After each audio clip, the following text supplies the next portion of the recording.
The overall goal of this procedure is to generate footprint-free induced pluripotent stem cells, or IPSCs, from human pancreatic cells in feeder-free conditions, then to edit the cells using CRISPR-Cas9 ribonucleoproteins, and finally, to characterize the modified single-cell clones.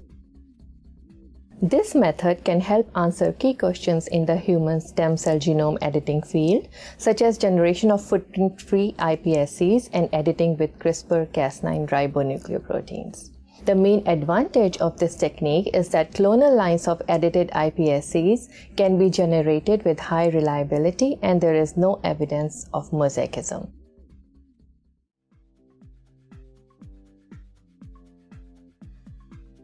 After coating a 6-well plate with cold collagen, plate early passage human primary pancreatic cells in Pry-Grow3 medium on day -2 to achieve approximately 2.5 × 10⁵ cells, or at least 60% confluency per well on the day of transduction, or day 0.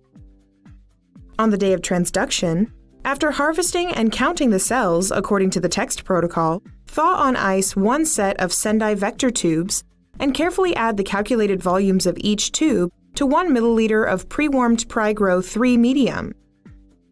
Gently pipette to mix the solution. Aspirate the Pry-Grow3 from the cells and slowly add the reprogramming virus mixture to the wells. Then, incubate the cells in a 37°C incubator overnight. 24 hours after transduction, carefully discard the virus mixture on the cells and replace it with fresh Pry-Grow3 medium.